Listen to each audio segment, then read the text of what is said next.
आईने हिंदी के एक नए एपिसोड में आपका स्वागत है। इस वीडियो में हम बात करने वाले हैं भारतीय वायुसेना के उस प्लान के बारे में जिसको लेकर चर्चाएं काफी तेज हुई हैं। आप सब अगर मीडिया पर एक्टिव हैं तो आप सब ने ये स्टेटमेंट जरूर सुनी होगी कि भारतीय वायुसेना ने भी अब अपना विजन 2047 सामने रख दिया है, जहां पर तकरीबन 1000 फाइटर एयरक्राफ्ट की खरीद की बात करी गई है 2047 तक। अब यहाँ पर जब से ये चीजें सामने आई हैं, यानी 60 स्क्वाड्रन का ऑलमोस्ट जो टारगेट है वो रखा गया है, तो सवाल ये उठने लगा है कि आखिरकार भारतीय वायुसेना इस रिक्वायरमेंट को पूरा कैसे करेगी। क्या भारतीय वायुसेना के पास कोई ऐसा प्लान है जो प्रैक्टिकली इस नीड को पूरा कर सके। आपको याद होगा, हाल ही में रक्षा मंत्रालय की तरफ से एक हाई लेवल कमेटी का गठन किया गया था। उस कमेटी के ऊपर जिम्मेदारी थी कि वो भारतीय वायुसेना में जो फाइटर जेट्स की कमी है उसको चिन्हित करे, उसके कारणों को चिन्हित करे और उसका एक प्रस्तावित समाधान क्या होगा ये रक्षा मंत्रालय को रिटर्न में दे।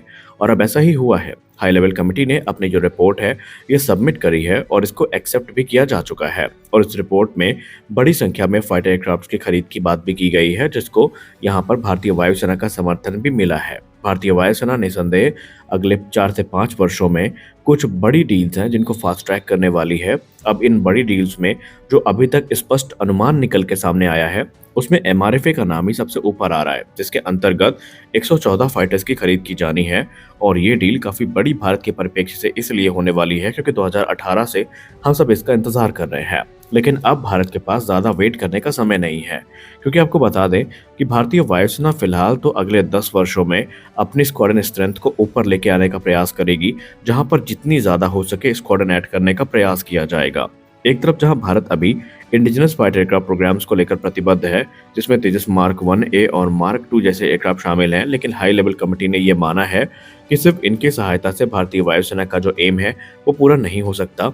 और हमारे लिए जो 114 फाइटर एयरक्राफ्ट की खरीद है इसको बाईपास करना भी एक अच्छा ऑप्शन नहीं होगा। और इसीलिए यह माना जा रहा है कि एमआरएफए के अंतर्गत 114 फाइटर्स का जो डिसीजन है ये रक्षा मंत्री के द्वारा कभी भी लिया जा सकता है। और ऑलरेडी जो नीड है उसको एक्सेप्ट भी रक्षा मंत्रालय की तरफ से किया गया है। अब यहाँ पर एक चीज आपको पता होनी चाहिए कि 114 फाइटर्स हम इस समय स्किप क्यों नहीं कर सकते। देखिए, अगर हम प्रैक्टिकली देखें तो भारतीय वायुसेना के पास टू फ्रंट वॉर को देखते हुए 42 स्क्वाड्रन होनी चाहिए थी, लेकिन ये नंबर्स घट के 30 आ गए हैं और उससे नीचे भी हो सकते हैं जब भारतीय वायुसेना मिग 21 को पूरी तरीके से सर्विस से बाहर कर देगी।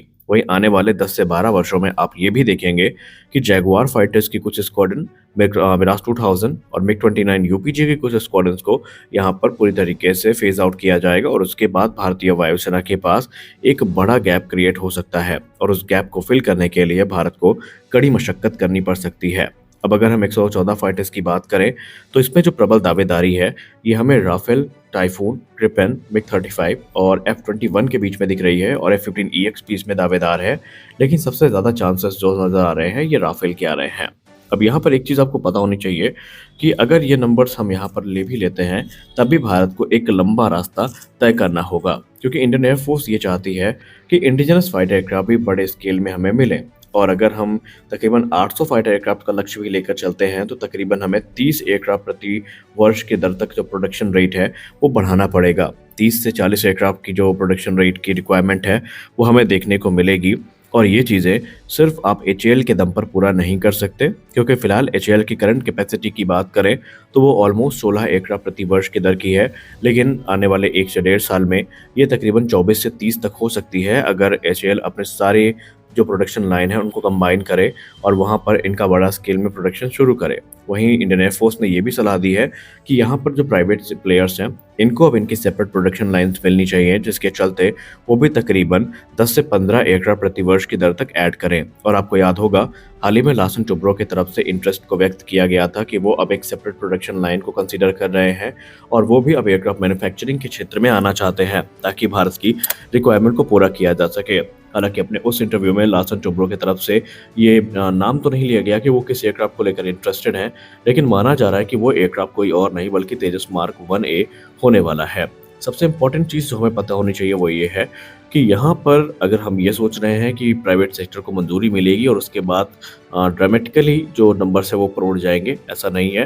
टेक्नोलॉजी को एब्जॉर्ब करने में, इंफ्रास्ट्रक्चर को बनाने में निसंदेह कुछ समय ज़रूर लगेगा, लेकिन ये भारत के लिए काफ़ी पॉजिटिव साइन होंगे क्योंकि यहाँ पर हम प्रोडक्शन को बढ़ा पाएंगे।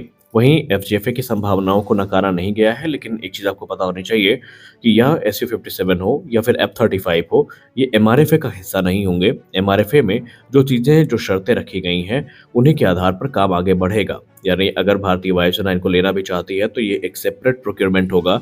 ये एमआरएफए से संबंधित किसी भी हद तक नहीं होने वाले हैं।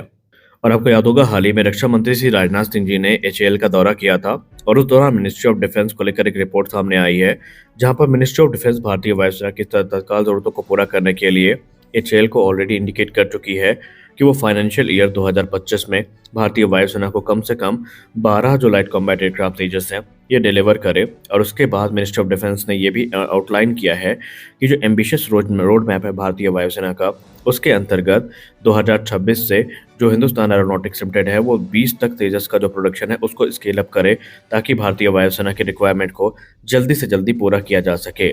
और ये मूव ऐसे समय पर आया है जब भारतीय वायुसेना में जो फाइटर प्रोक्योरमेंट है, इसको लेकर चर्चाएं तेज हुई हैं।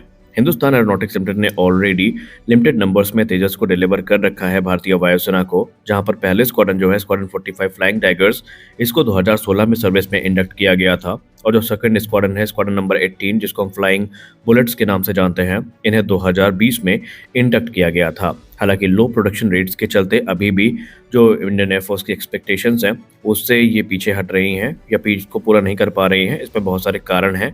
मेन कारण इंजन डिलीवरी को माना जा रहा है, लेकिन उसको सामान्य करने के लिए अमेरिका से बात चल रही है, लेकिन अमेरिका इसमें भी कोई खास तरीके से रिएक्ट करता नजर नहीं आ रहा है।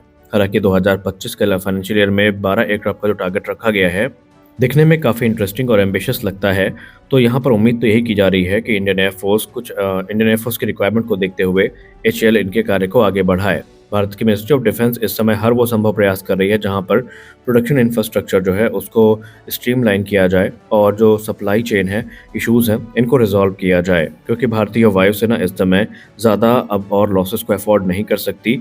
हम सब जानते हैं कि एक तरफ हमारे जो प्रतिद्वंदी हैं वो लगातार अपनी ताकत को बढ़ा रहे हैं, तो वही भारतीय वायुसेना घटते स्क्वाड्रन की क्षमता से लगातार परेशान है। इसमें कोई संदेह नहीं है कि तेजस मार्क 1A एक काफ़ी कैपेबल फाइटर एयरक्राफ्ट है और इनके आने के बाद भारतीय वायुसेना राहत की सांस जरूर लेगी, लेकिन राहत की सांस तभी ले पाएगी जब उचित नंबर में ये एयरक्राफ्ट हमारे पास होंगे। क्योंकि अगर हम इनकी फायर पावर की बात करें तो शायद ही लाइट कॉम्बैट एयरक्राफ्ट कैटेगरी में कोई ऐसा एयरक्राफ्ट होगा जो तेजस के आसपास भी होगा।